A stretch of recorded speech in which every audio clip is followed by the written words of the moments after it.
And we are live, direct from Star Wars Celebration. You guys, thank you so much, everybody, for joining us today. It's just been, amazing, all the support that you guys are showing. Let me just flip this around. And can everybody say hi to everybody out there?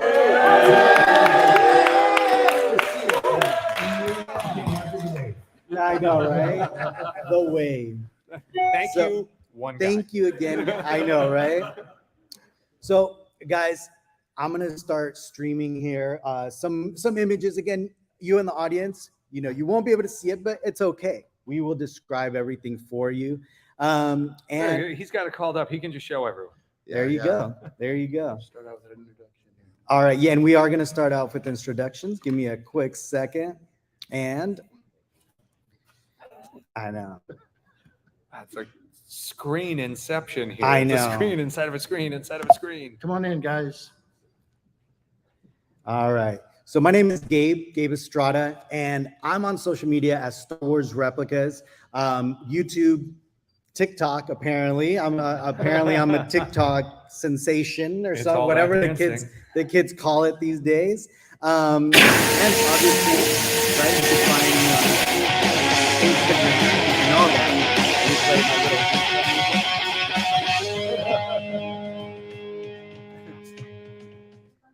And then, yes, it is supposed to be muted. Thank you. And then you got Michael Hines. Yeah.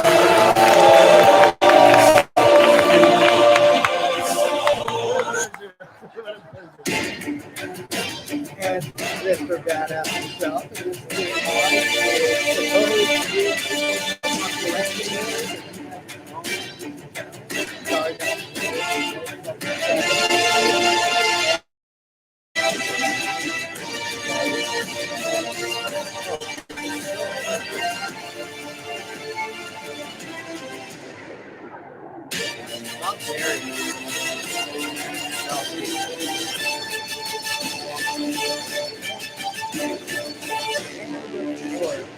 We have Mr. Tom Spina himself, and I actually created a little slideshow here for you. Is this going to be like me as a kid through the No.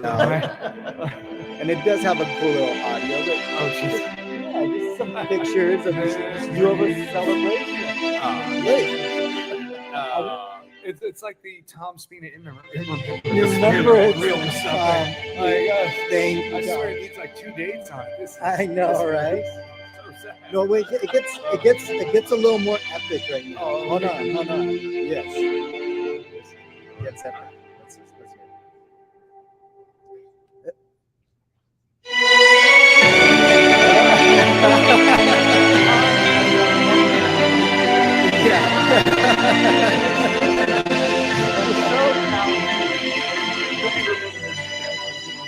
He'll be remembered. Our credit cards will all have our memorial made out to him. Yes, we will frame our credit card bills up on the wall. Smoke coming out of your wallet with our collections. I know. Well, guys, Well, thank you for that wonderful, slightly weird introduction. well, thank you guys again, and thank you, Tom and Michael, obviously, for joining. And today we're going to be talking about collectibles, obviously, life-size replicas, right? And that's really been my passion since I was a kid. I've always dreamed of owning life-size Star Wars things, right? And I've always had that fascination. I remember being little and going to my cousin's house, and he had the Dawn Post TIE Fighter, and I think it had to have been Dawn Post. Yeah, there was a Dawn Post. The TIE Fighter helmet. It's a pretty good one too. Good size. Yeah, and I remember it, and I remember putting it on. I was like, oh my, I wish I had these life-size things. And then the Kenner, the full-scale lightsaber that you'd go right, and then one day I put it up against the light, and it melted a little hole in it, and it just stopped working. Anyways, I've always had this fascination with life-size replicas, and So I figured that, the panel would be about these replicas and, what they mean to us, and what better person to talk about life-size replicas, right, than Mr. Tom Spina himself, right? All right. And I'll take it. Thank you.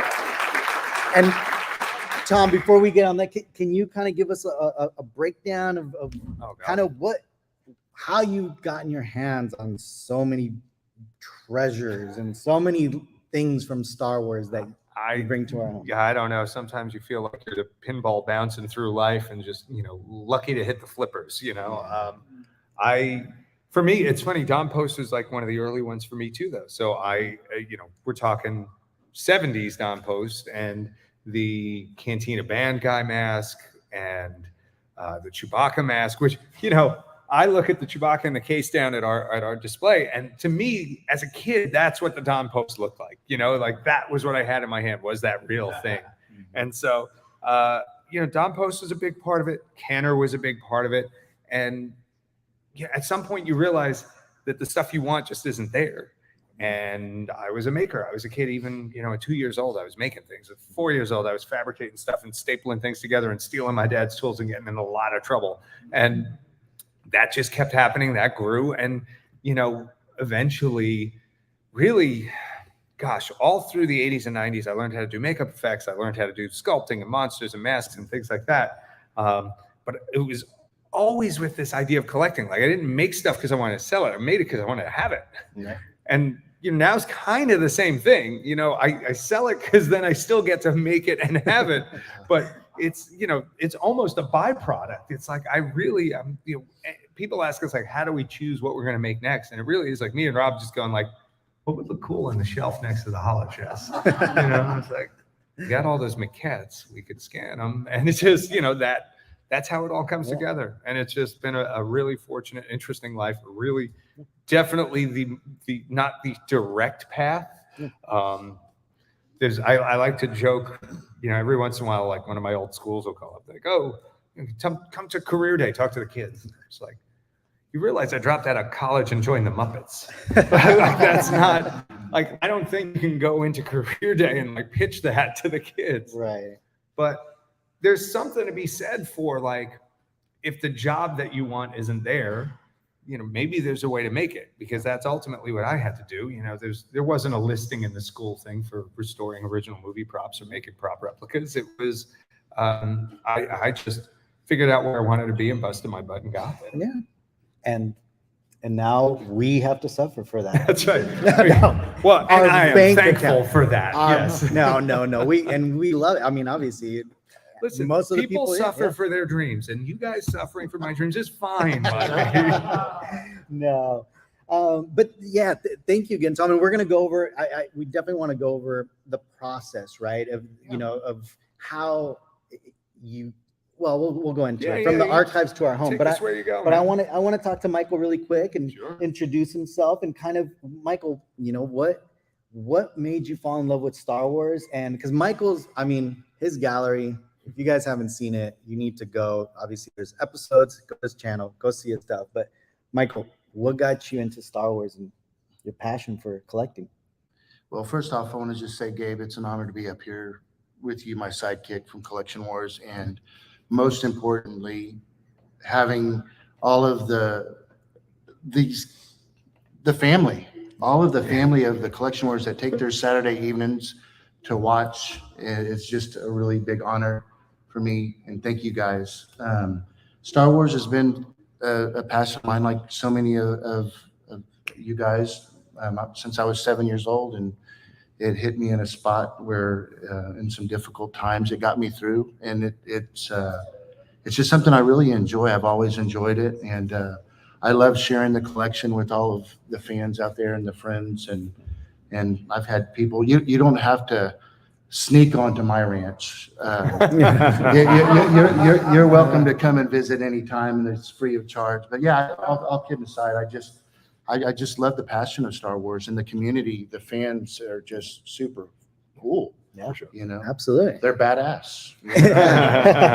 They're amazing. Yeah. Yeah, amazing. But yeah, so so not to get into it too deep, but yeah, so, I've always been a vintage guy. I love vintage Star Wars, and Don Post, I remember flying to Burbank when he was in business and looking at these life-size replicas, and he was in the thinking stage at that time.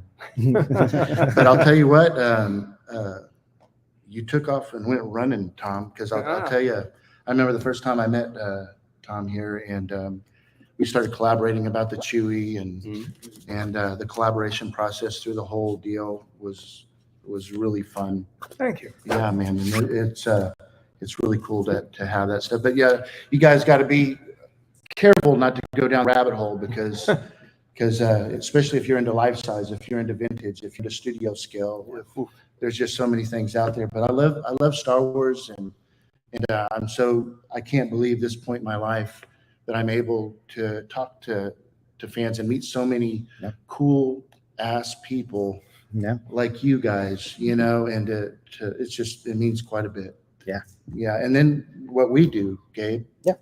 I mean, it's an amazing thing that all the industry guests and all the crazy things that we've been able to accomplish in a little over a year. Yeah. It's exciting. Yeah. Thank you. Yeah. Absolutely.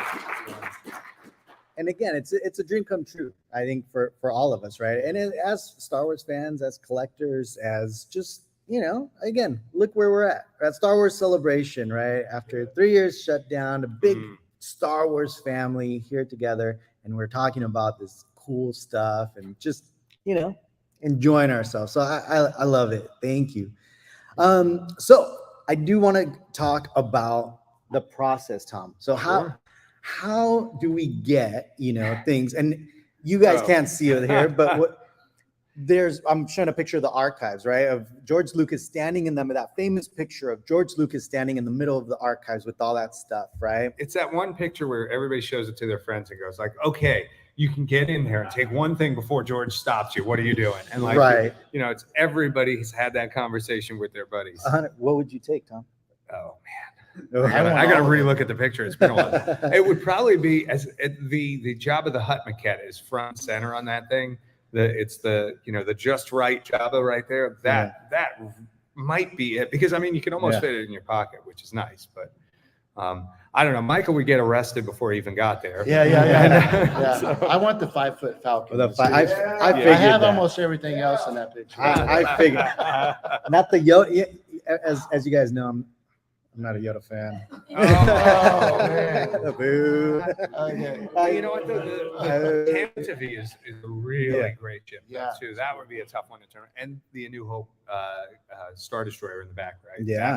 Yeah. That's a really good one. I don't see it on here, but I would get the Return of the Jedi Death Star.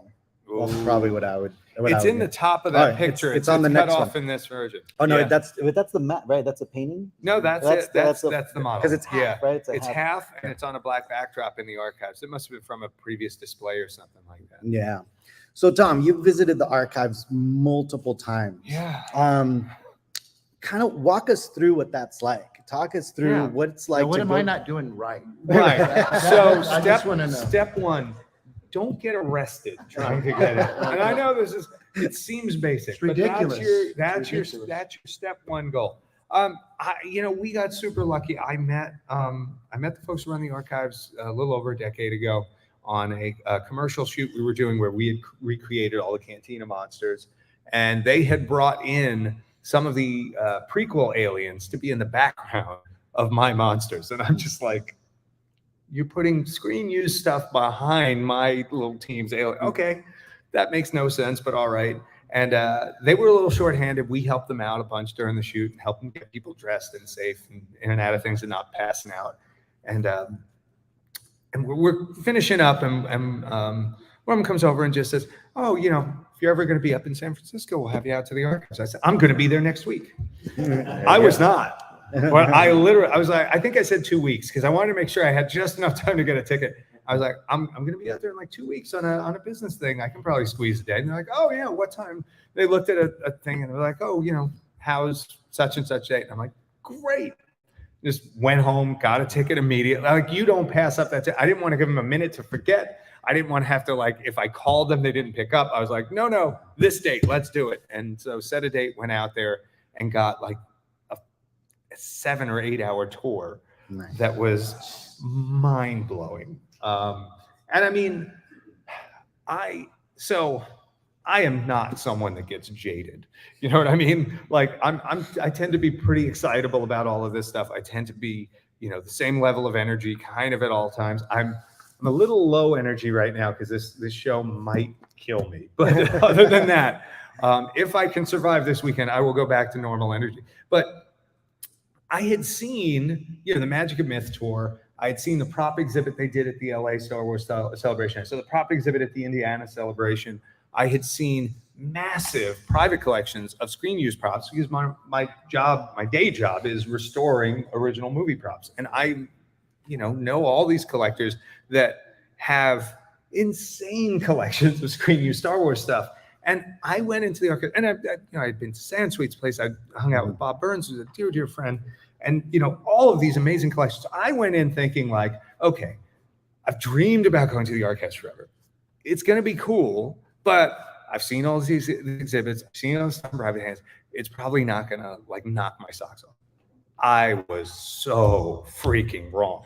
Like, I came out of there with my jaw on the floor, and like, the stuff that knocked me over wasn't even the stuff I expected. There was a rack that had Marion's dress from Raiders, 6 different dresses in 6 states of distress, getting shorter and shorter as time went on.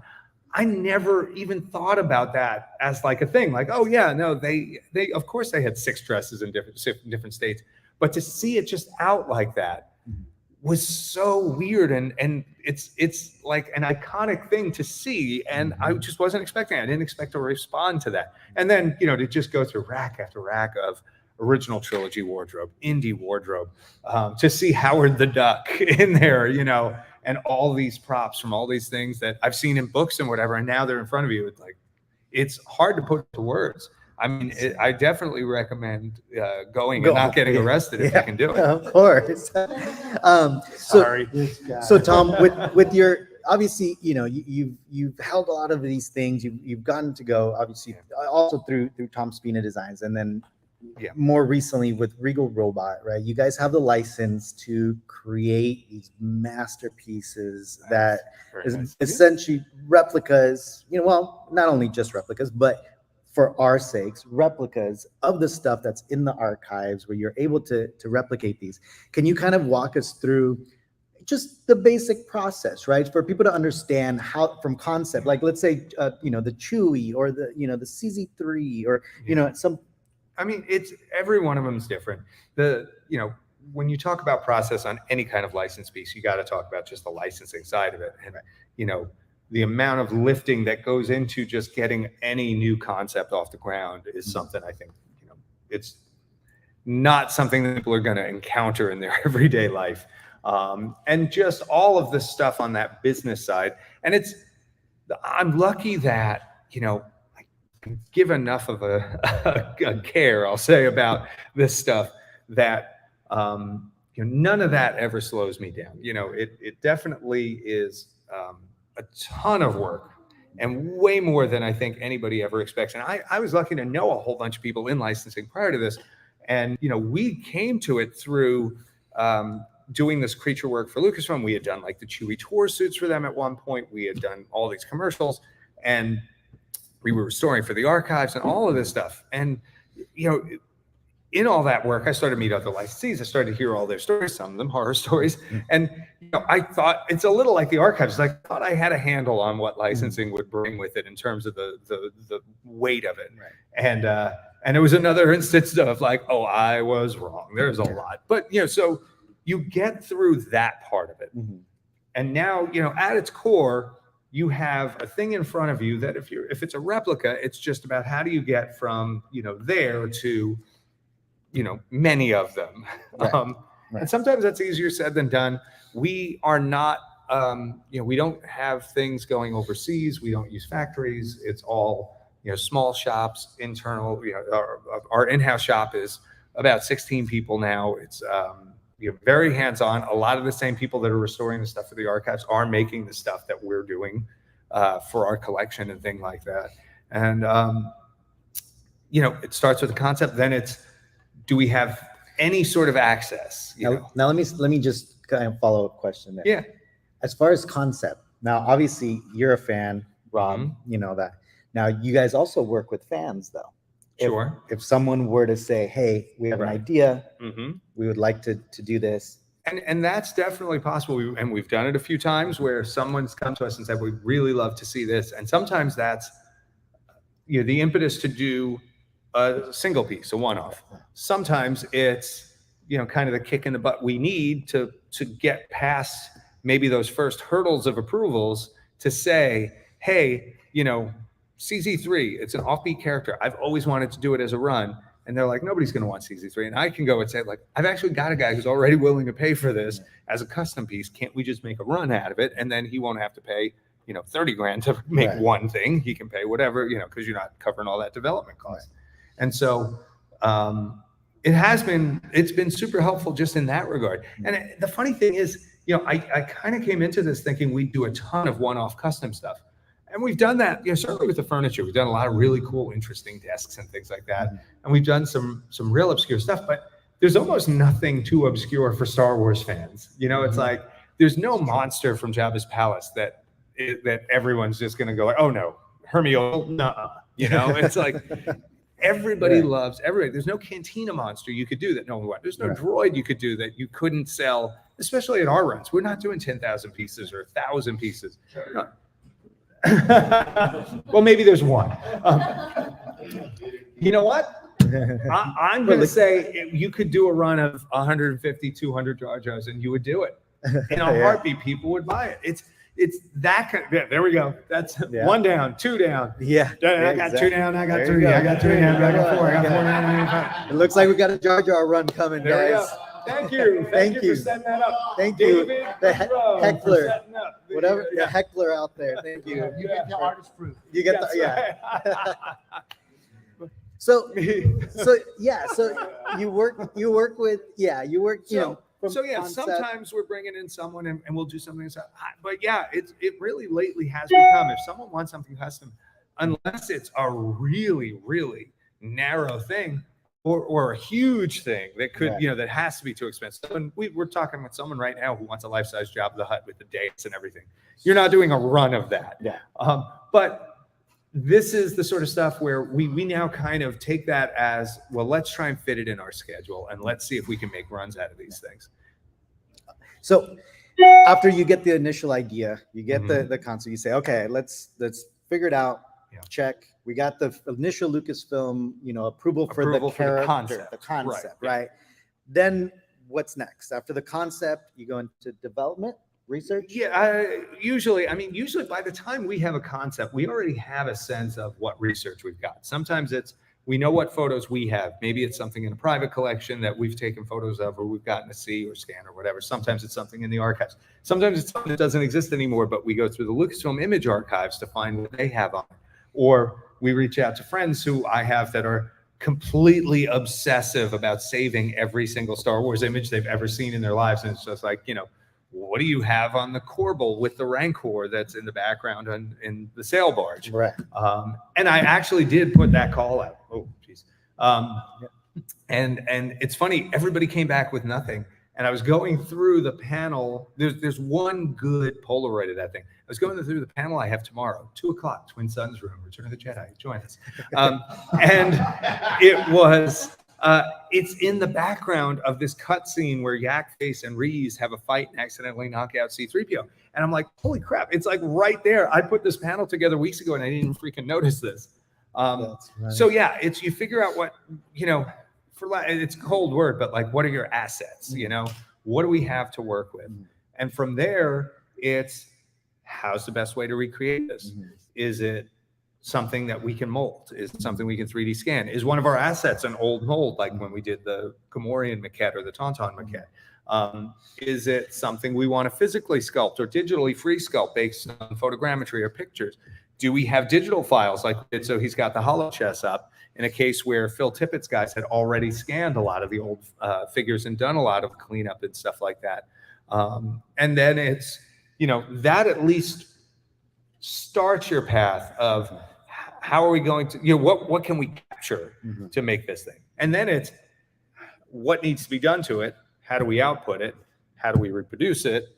And then, of course, all of the other, how do we safety test it? How do we get our approvals? How do we insure it? How do we? And of course, within every single little step, you got to get the stamp of Oh, approval from Lucasfilm, everywhere. right? Yes, So- and Disney. And Disney, yeah. So I think, would you agree to say that that's kind of the part that tends to take a long time sometimes? Well, Some yeah, of the approvals and go back and forth. there's I mean they're busy folks, so it takes time Of for course. everything to come back. But we're really lucky. Our rep with Lucasfilm, so Brian Merton, who Yes. he and I just we have a lot of fun chatting every week when we have our very long call. The folks at the shop know they're not allowed into my office for a good block of the day. They have it blocked off. They're like, okay, it's supposed to be an hour. Give him 2 hours and make sure he has food right at the end of it because he's going to be starving. And they're really good about that. They keep me on track. But we go through a ton of stuff together. Super long conversations, figuring out. Sometimes it's about the details. Are we getting something right? Does he think it looks a different way than us? Usually it's things like, the edition size. Is it where Lucasfilm wants us to be versus where we want to be? Or do we have to compromise somewhere? Or is it a question of material or production? Are we doing things that, meet their approval? Are there other steps we're going to have to jump through? Sometimes there are pieces that have to go through legal departments with Disney and all of that stuff. And it's par for the course. The thing is, no matter what the hurdles are, you jump over them and you get there. You just look in our booth and you can see we're managing to actually make some stuff. Yeah. So, I feel pretty good about our navigation skills at this point. Yeah. So speaking of, things obviously that you made, and, I brought up some examples on the computer. So obviously the hollow chess, right? You were able to actually talk with Phil Tippett about them and actually get input. I'm lucky enough to know these guys from the before times, Gail. And that's another aspect of what we can bring to this stuff. And John Berg's a guy actually will have like 3-hour talks about the Three Stooges and whether Joe Besser was a better replacement Stooge than Curly Joe DeRita. He's just this fun guy, but we can also talk about the nitty gritty of the stuff they did 40 something years ago now. And Phil is a fountain of information. He has this very nonplussed vibe about him. He's so soft, I wouldn't say soft spoken. He's maybe a little gruff, but he seems, just like he's just going to sit there and be grumpy when you ask him Yeah, you questions. don't think he doesn't look like he's the type of guy that gives a shit. He's not gonna open up, Right. I've been doing this for 40 plus years. Right, guy. yeah. But we'll have talks about stuff and he'll pull out information that we never knew. And, or I'll look at something and, there were a few things on the hollow chess set where, so his guys had to, they did all this digital work and then they had to prep the figures into what they call T-pose because they were doing silicone armatures. And so all of the models came in posed like this, arms out, legs out, because they were going to make a mold and put a metal armature in it. Well, ours all had to be posed. And so we had to figure out, one, what's the pose for each of these going to be? And then two, how do we get them in that pose without distorting all the detail on these things? And then three, we go back and Phil gave us his scrapbook from Star Wars to go through.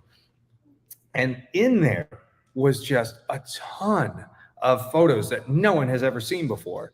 And from that, we were able to find little details where maybe they were, things got wrong in cleanup, maybe things got moved when we moved things. And our whole thing, we had a couple of figures where we actually had them prototyped. Scrimp is one of them. We had Scrimp fully prototyped and ready for mold, and we caught something on it. And it was like, okay, that prototype goes out, let's go to it. And it wound up, I kept one of the prototypes. It's in my office because it's the same way they did it for Solo. But we found Dennis Murin had kept the original script, and he sent us some photos of it. And it's just differences in the feet. And it was something where it's like, well, that's enough that I want to get it 77 style. Even though we did all that work, back to the drawing board, get Tony back on digital. Let's do this. And again, I think that's one of the things. I mean, as a collector, I think Michael will agree, and most of us will agree. I think as collectors, we appreciate that, right? We appreciate that attention to detail, in all the pieces, that you guys are making. So obviously, you get to see these. Now you also are able to, obviously on those ones, you already had the 3D scans. You already had some, something to work off of. But in other situations, you're able to 3D scan. Right. So some of this stuff is obviously too old, too fragile, too valuable to pull a mold off of. Right. It's just too dangerous for the part. So we will, in that case, you go to high resolution scanning, which, really you go back about 10 or 15 years and it just wasn't a possibility like it is now.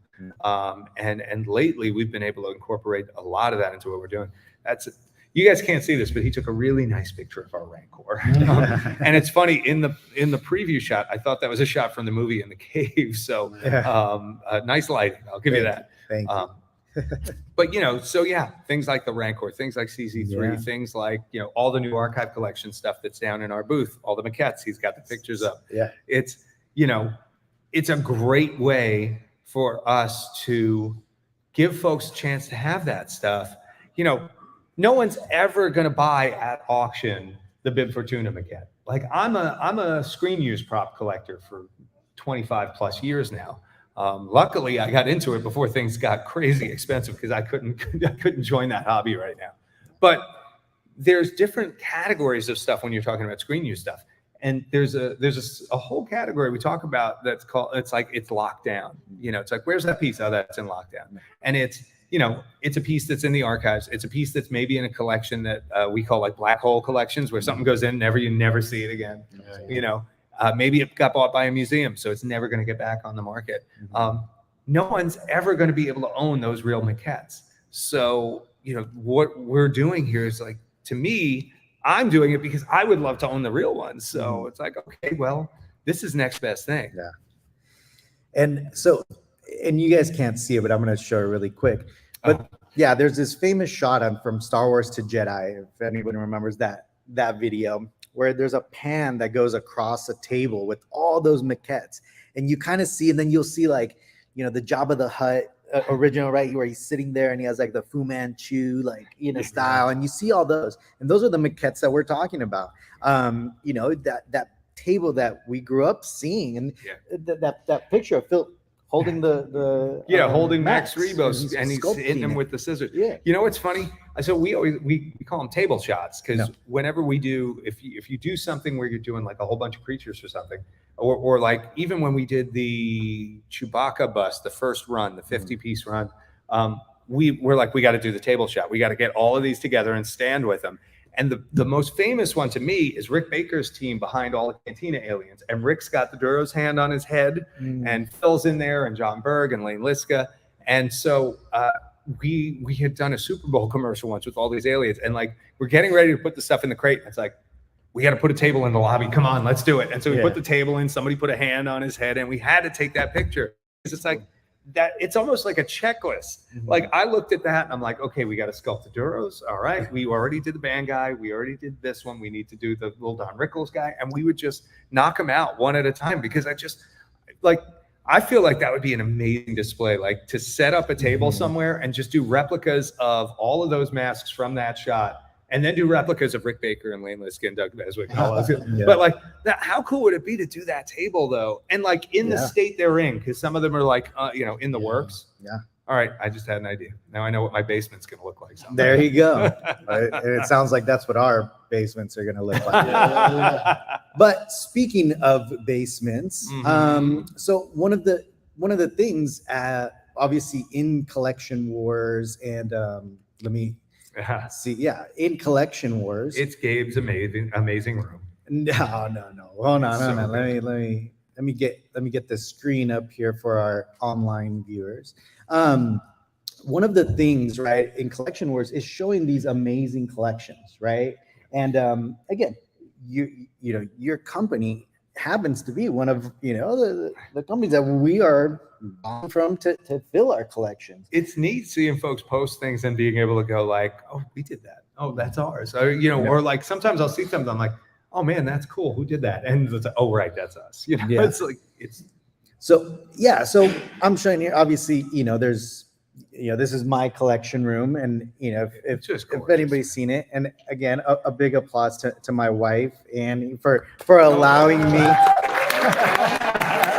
She's so bad. For allowing me to to take Giving him permission. Giving me permission to film. I know, right? To fill this, room up with these amazing. By the way, speaking of that, for an extra $25, we will put a certificate that says you've won a raffle in with any product you buy from us. You just let us know. Yeah. If you need that help, we got your back. Thanks, Tom. That goes for you, Thanks, Tom. That would have been helpful like a few years ago, but thanks. Sure. So again, I think one of the things that we always try to promote around on Collection Wars, Michael, and you could chime in on this, is the ability to display the stuff, right? Because I think, Tom, you would agree that that's a big part of it, and Tom Spina Designs obviously focuses a lot on that, on the displayability of a piece. It's almost like the equivalent playing with your toys, right? Like, if you were a kid, you took them out and you played with them in the sandbox. If you're an adult, you take them out, you play with them in the sandbox, but then you figure out where they're going to go on the shelf, or where's that new thing I'm going to go, or if I get that, all right, so no, if I get that, I got to get this, but he has that and he wants that. Okay, so I'm going to trade this guy for this, so he gets that. Like there's like prop chess that starts to happen because you want to, you just start to envision how these things are going to go or where they're going to go and how that comes together. And to me, that's the fun of it. And then it's sharing it after that. And Michael, I mean, I'm showing your collection here, a part of it, and kind of, tell us the inspiration of, your collection room and and the difficulties that you've run into, right? As your collections are getting bigger, as, some of these pieces are getting bigger. Yeah. So many people, the community out there have these amazing collections, but unfortunately a lot of them don't unfortunately have the room to display them, or they don't know how to display them, and one thing that was important to me, because I hadn't seen really any, it's huge now, especially, I mean, if you go online, you can see some amazing displays of different types of showrooms and stuff, but me personally, what I wanted to do is I wanted to create, a museum, but yet like kind of on the Death Star. I mean, I remember talking to you way back. Oh yeah. About doing a cantina. Yeah. So, but I just came up with this idea of, look, I want to create being like on the Death Star, or on the deck of the Star Destroyer, and what was the difficult thing is creating this image of a Star Destroyer deck, and yet display all these crazy collections of life size and vintage, and it was just, it's a blast. And I think, not everybody has, 5,000 square foot of space or 3,000 square foot of space, but let's be real. We're all trying to push our wives out of the master bedroom. Oh Lord. but not all of us. But on a serious note, though, there's a lot of people out there that have rooms that are 10 by 10s and 12 by 12s, and you can do so much. I mean, respectfully to Gabe, you guys see his massive, beautiful collection and how it's displayed, and it's in a very tight space. And when you see that, I mean, and it's beautiful. And you just gotta, and that's the thing, right? You gotta utilize the space that you have, whether it's going up sometimes, where and you just have to do what you have to. Like, for example, Michael loves the studio scale stuff. He loves the model building.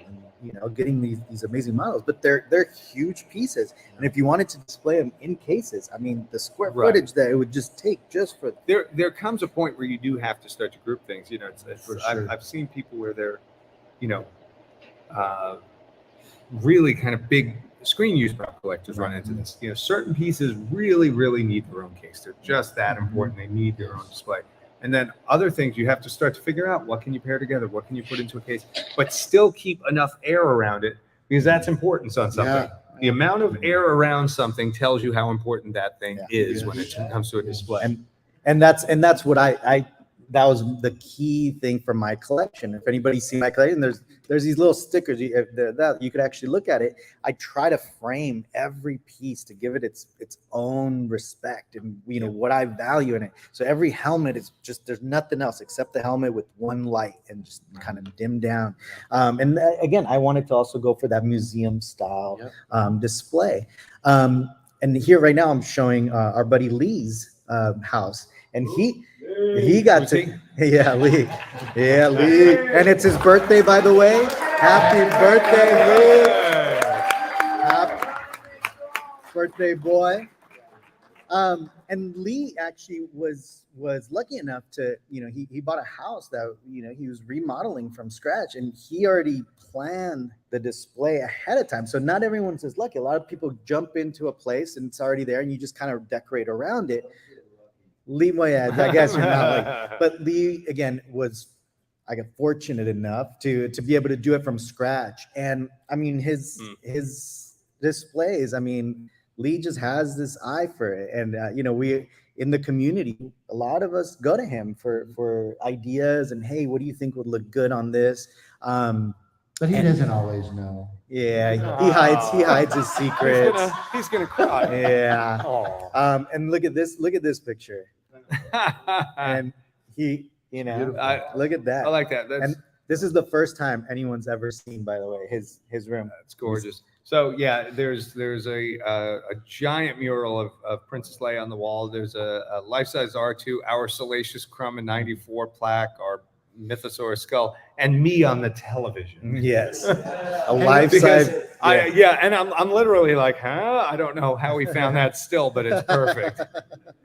And a life-size K2SO. He's got a lot of photos of you, Tom. You don't want to know the hand gestures in the and we now I'm showing our buddy Sean's collection. Hey, and I know this room. Yeah, and Sean has an amazing life-size collection, a bunch of busts and life-size things. And I think Sean also does a very, very good job at really giving each piece the attention it deserves. Yeah. And again, so when we were thinking about this panel, we wanted to talk about life-size replicas, right? Licensed replicas. But it's not just this romanticized idea of it, from a child and all that stuff. That's great. And then the process of it, right? And that's where Tom comes in, and all these amazing makers and artists, they come in to bring us these pieces, right? But then there's this extra third step, right? And that's where I think channels like mine, like Collection Wars, where we step in and give kind of audiences the ideas of how to put these things together, how to make these displays. So and that's why it's really great, and that's why we wanted to have Tom, because I think it is a full circle, right? It's this whole idea of from concept to display. Right, it's not even just concept. Yeah, to it home. Doesn't end at the point we sell it. Right. It has to get there. It has to be put somewhere, and it has to complement what you have. Right, and it just properly displayed. And sometimes that is the hardest thing to do, is to display something properly. And again, I'm very proud of of the work we've done on Collection Wars to show some of these amazing collections from around the world that to show how to properly display them.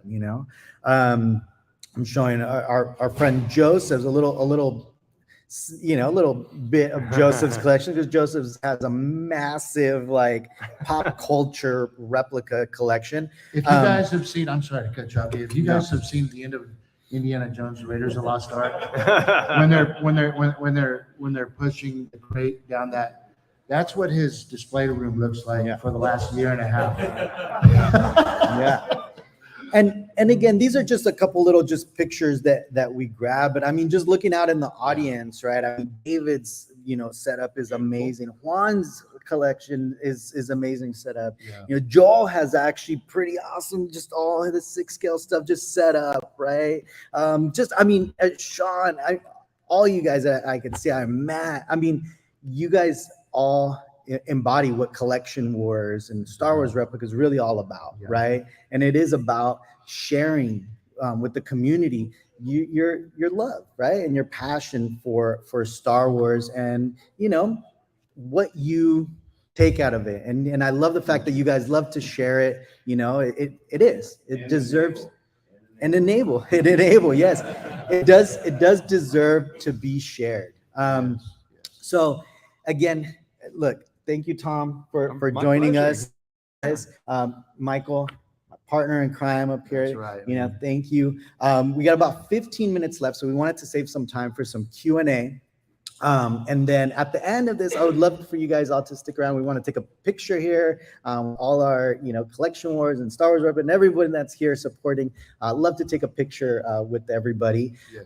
But we have a little bit of time for Q&A. So anybody has any questions, either for myself, Michael, or Tom? Yes.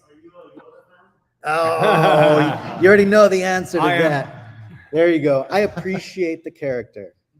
There you go. I'll tell you that. No, Just be glad that George Duchel's not here right now. I see a question right over there. Yes, Hansel. Yes, young lady. What about your giveaway? Oh, my giveaway. Yes. Do not leave, because we have 2 giveaways that we will be doing as soon as this Q&A finishes. Look at you. Thank you. That's my daughter. We'll bring her up here in a little bit. She's gonna raise her hand in a minute. Make sure you tell people where they can find you online. I know. Yeah. Oh, actually, yes. Before we get into the Q&A, yeah, I did forget. Look, Tom, obviously, just at Regal Robot, at Tom Spina Designs, and regalrobot.com, Tom Spina Designs. absolutely. Easy peasy.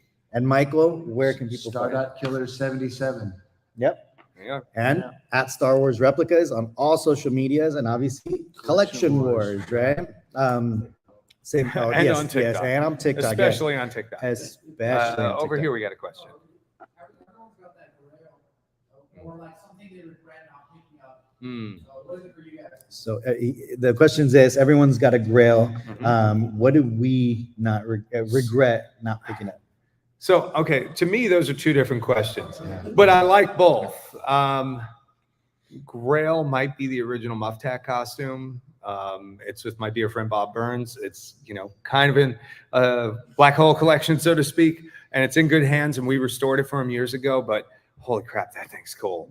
As a regret, about 20 years ago, I had an opportunity to get one of the original Mosep Nimbinel alien masks from Star Wars, and it would have been, at the time, it seemed like a lot of money, but it's now about 1/10 of what it would cost if I tried to get it now, and it wound up in a black hole collection, and I'm never going to get it, and I was very sad about that. Oh, wow. Now, I do want to we're talking about presentations and these awesome Star Wars things. I do want to point out Mark from De Novos is here, and Mark, I want to ask you, what is something as a Star Wars fan that you wish you would be able to have? Obviously, in this world, the Star Wars collectible world, what is something that you would? And if you want to come up here real quick and just, yeah. I know. Do you need to do a whole product? Yeah, just a collectible. Yeah, absolutely. All right, excellent. Product, prop, whatever, man. Yeah. Anything from Star Wars. Well, I'm a huge Rebels fan. And Okay. We're doing, sorry, I lost my voice this whole weekend. Yeah. Same. And I hear that we've got some excellent live action equivalent coming for Rebels. So I would love to figure out how to bring the animated characters from Rebels Yeah. to life in costume Yeah. in an official capacity. Being a licensee, as you were saying earlier, I work with Brian Merton also. Yep. And we do have a Sabine helmet right now, straight out of Nice. season 2. Yeah. I would love to be able to do a full version of like a Kanan costume. He's one of my favorites, and so is Ezra. So I think I would start there, but that's for me personally. We are currently working on the Anovo's back order, so that's not coming for years and years probably. Yeah. So the new Novos, you guys are fulfilling some of the Novos back orders. Yes. You guys are doing high-end costuming pieces, beautiful high-end costuming pieces. Thank you. If you guys have it, you guys here at Celebration, if you haven't checked out the booth, obviously, go head out and check out the booth. So what piece? So you said the Sabine and Yeah. We have a Sabine Wren helmet. I'm so sorry. Booth 2347, you can see our entire lineup of product. It is a lot of what Lenovo's had been working on. Really, our goal is to rebuild this whole category. Yeah. They lost the license in 2020. Mhm. We picked up the license in 2021. Yeah. And if you are a back order customer, we've been fulfilling those items. Yeah. We're using their old molds and manufacturing facilities and going through licensing with Brian and everyone else to get product into market. So we've got about 20 helmets on the shelf downstairs. Some are in stock, some are on pre-order, as well as some costumes, including some Imperial officer uniforms. I'm probably going to buy a Krennic for myself. There you go. That cape is, it's super dramatic and like over-designed, based on his character. He was a dramatic bitch. So you gotta have it. I was running around the office causing all sorts of havoc when we got our first sample. And they were like, go back to your desk, sir. Yeah. So we're a Halloween costume company, so it's always chaos over there. Of course. But yeah, all that stuff is down there at the booth to check out. Appreciate Very, it. very Thank cool. you. Thank you. Anyone else have any other questions, Q&A before? Yeah. This fellow over Right here, there. who I don't think PJ. I recognize. Go ahead, young man. Yes. Mr. PJ has a podcast called Sithcast. Check it out. Yes, go ahead. Two things. Do you think the Jar Jar is great? And are you going to do a do back at some point?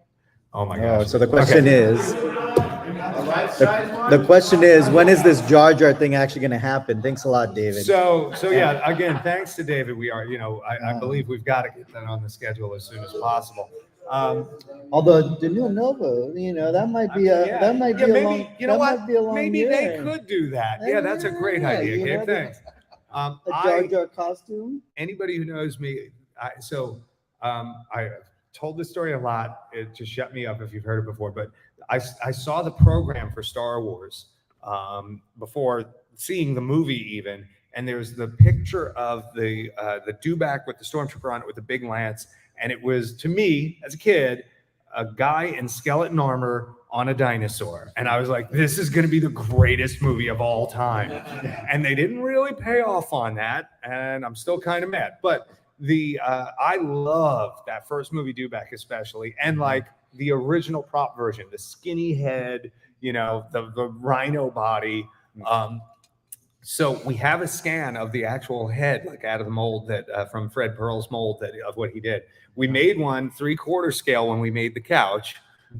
For anybody who doesn't know, we made a couch out of a dewback. It's on our website. Look it up. It was at Celebration 17. But I would love to do something with that. We've been talking about doing a wall art piece. He's got a great profile. Yeah, that'd be And cool. I thought like maybe we can do a profile wall art piece out of it, even if it was like a bronze with a green patina, like it would look really cool. And I mean, this guy knows all about it. He did the digital cleanup on that scan. Gordon, It's amazing. Gordon It crashes Ashley. your computer all the time because it's like 20 billion polygons or something.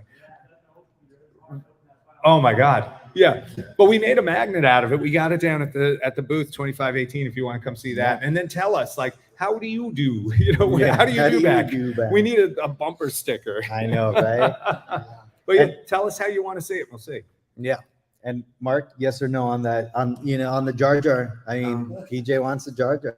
Look, Jar Jar's super cool, and I gotta tell you, I love Ahmed Best. We brought him as an autograph signer back in 2019 when I was at Topps. He's terrific. I think the character certainly has a following. Those prequel kids are now adults, and they have kids. Yeah. And if you're gonna lean into new content creation, I think the prequels is a great starting point. Mhm. Obi-Wan, Ewan and Hayden are both here, Yeah. and they're being treated like royalty. Yeah, Oh, Finally. absolutely. Finally. Absolutely. It's not a bad idea, honestly. Yeah. And Like, that's we right have a up your latex alley. mask, like a retail Halloween latex mask for like $30. Oh, Nothing like what Tom does. Yeah. It is very affordable. And There you go, mass PJ. market. Hey, it's slice and tip. Yeah. We stay in our lanes. Exactly. Right. Exactly. Right. And that's the thing, is these contracts are very different. You do Oh, a yeah. lot of bespoke work. Mhm. We're Yeah. doing sort of high end, but still big product run. And wearable and all of that and big Yeah. runs. Yep. Yep. Yep. Any No other comment. questions? Yeah. No comment. One last question, and then we'll get to some giveaways real quick. Ooh, favorite item. Yikes. Look, here's the thing. And this is the thing, because Tom is up here, and I don't want to get his head super big and Go just on, get Dave. Dave, just Gabe. and What is it? and Gordon's here, and I don't want to inflate their egos, sure, but that sure. rain core is just beautiful. I mean, that rain core is just, you guys did such.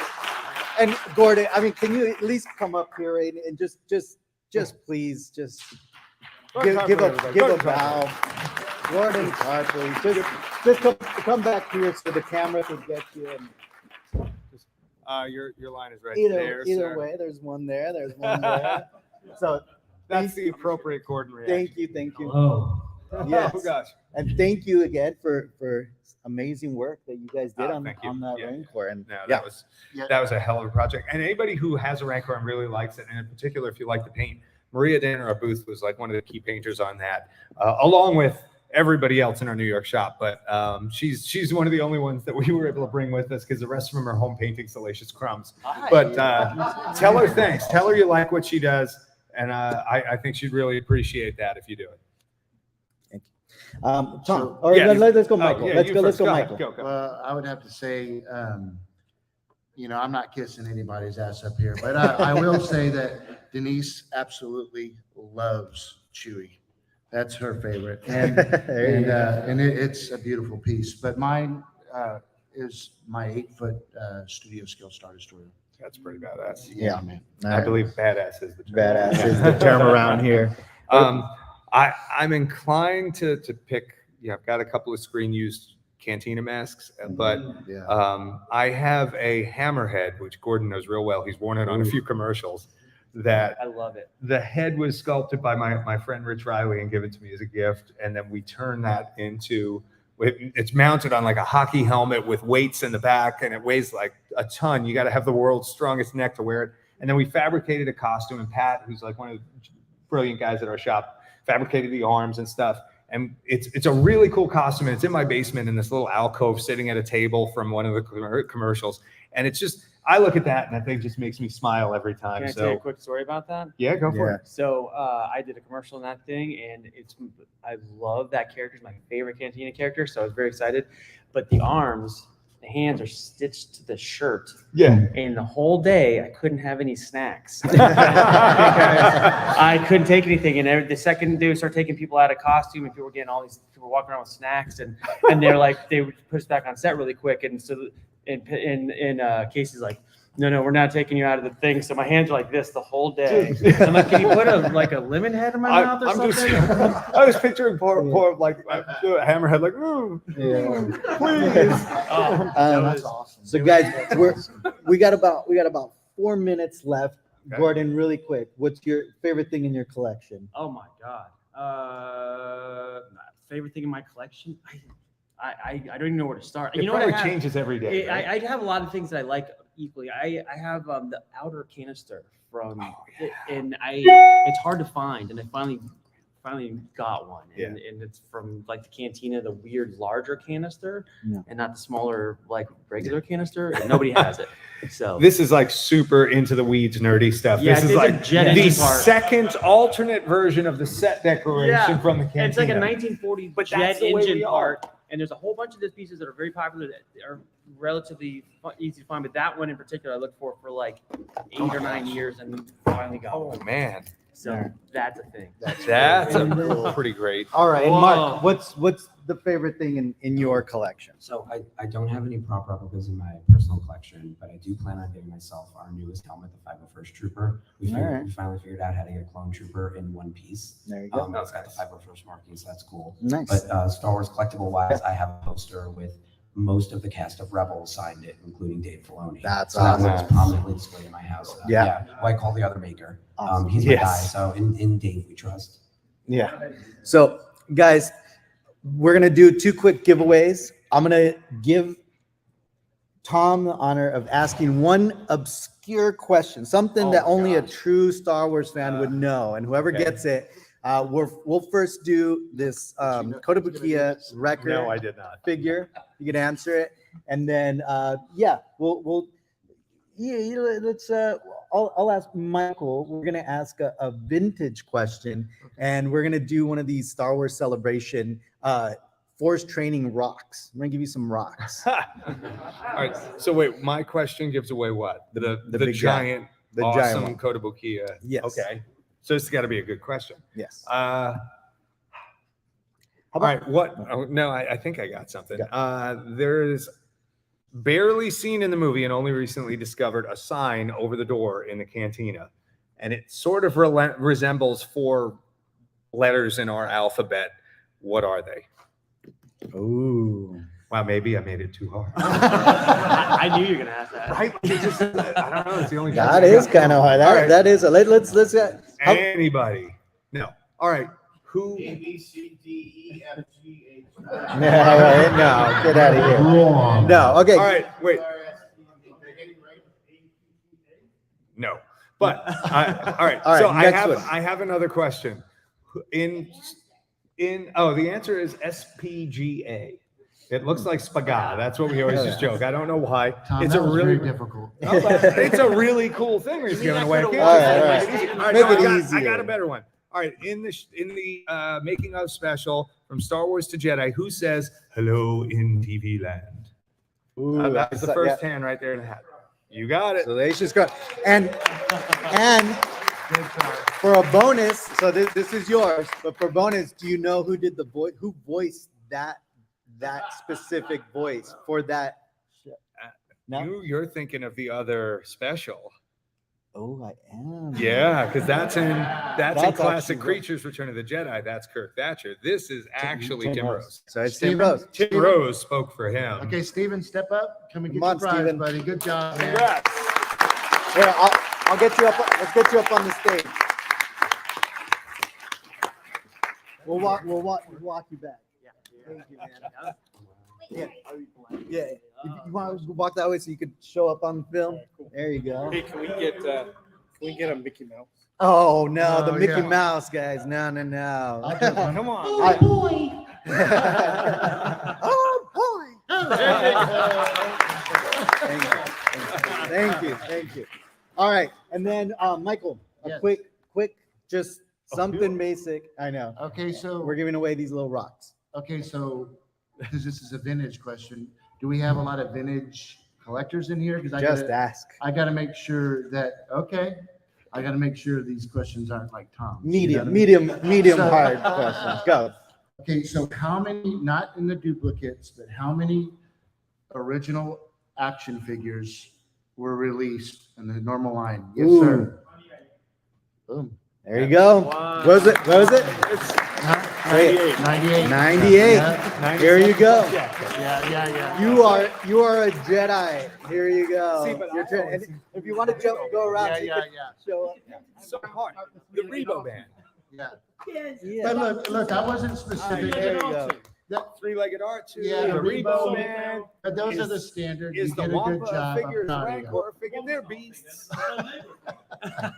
Well, guys, Good job, buddy. thank you again for everybody that came here. I really appreciate it. We all appreciate it. It was so much fun. Thank you so much. Our first Star Wars Celebration podcast. If you guys wouldn't mind, stick around. Let's come up here. Let's take a picture really quick. If everybody could jump up here. I want to say real quick to you guys. You guys are our family. We love you. And thank you guys so much for supporting our channels. Thank you so much. Thank you guys. And let's do another plan. You guys. Yeah, whoever wants to come up, all the collection wars people just come up really quick, take a quick picture. And if somebody, here you go.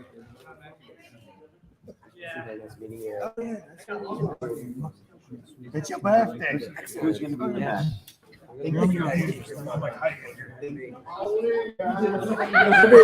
Whoever wants, everyone's welcome. Everyone, come on. Are you willing to fit in there or what? You get in there too. Go. Get in here, Now say happy birthday. Steven, Yeah. Woman sells when she's No, just take some. Take. Take one. Beat him up. Thank you. Say And- do better. I know. And happy birthday, Lee. And everybody, thank you for watching. And may the force be with you. And we'll see you next Saturday. Thanks, guys. So, Yeah. show ends at 7, right? Yep. I wonder if I could sneak into that Mando thing.